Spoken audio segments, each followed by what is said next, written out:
अगले 24 घंटे के दौरान ईरान के दो बहुत बड़े हथियारों को लेकर इजरायल और अमेरिका में रिपोर्ट पहुंचने वाली है। इजरायल को डराने के लिए ईरान ने बहुत बड़ा फैसला किया।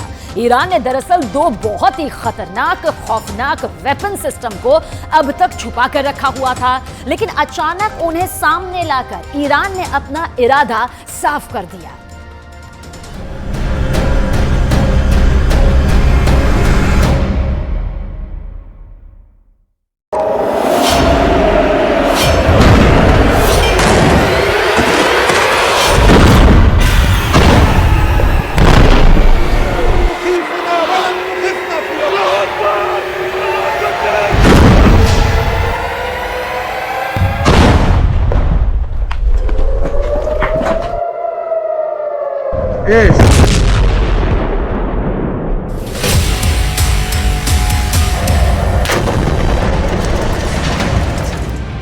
एक तरफ गाजा पर बमबारी हो रही है,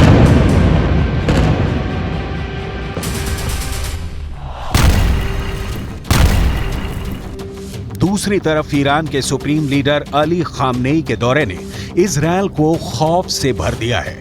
एक तरफ इजरायल पर बम गिर रहा है, दूसरी तरफ ईरान से आई इन तस्वीरों ने नेतन्याहू की सेना का दिल बैठा दिया है। एक तरफ गाजा से उठता धूल और बारूदी धमाके का धुआं है, दूसरी तरफ तेहरान का हाई प्रोफाइल अड्डा है, जिस पर इजरायल से लेकर अमेरिका तक सबकी नजरें हैं। इस अड्डे में क्या है, उससे पहले गुस्से से उबलता हुआ पश्चिम एशिया देख लीजिए।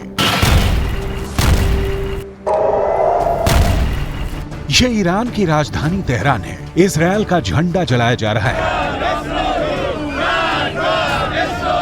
गाजा में बमबारी, करीब 13,000 लोगों की मौत और इनमें 5,000 बच्चों की लाशों को देखकर पूरा पश्चिम एशिया एक बड़े युद्ध की तरफ बढ़ता हुआ नजर आ रहा है।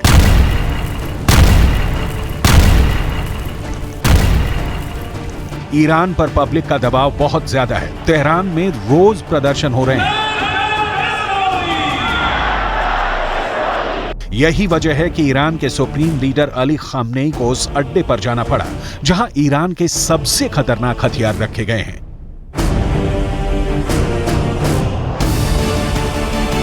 यहीं से निकली ये तस्वीर पूरी दुनिया में वायरल हो रही है। ईरान के सुप्रीम लीडर अली खामनेई के सामने है ईरान का सबसे खतरनाक ड्रोन, जिसका नाम है गाजा। इस ड्रोन को ईरान का सबसे पावरफुल लीडर क्यों देख रहा है? इस वक्त पूरी दुनिया में इसके मतलब निकाले जा रहे हैं। ईरान ने गाजा नाम का जो ड्रोन बनाया है, ये 2000 किलोमीटर के दायरे में ऑपरेट कर सकता है। ये 35 घंटे तक 350 किलोमीटर प्रति घंटे की रफ्तार से उड़ान भर सकता है।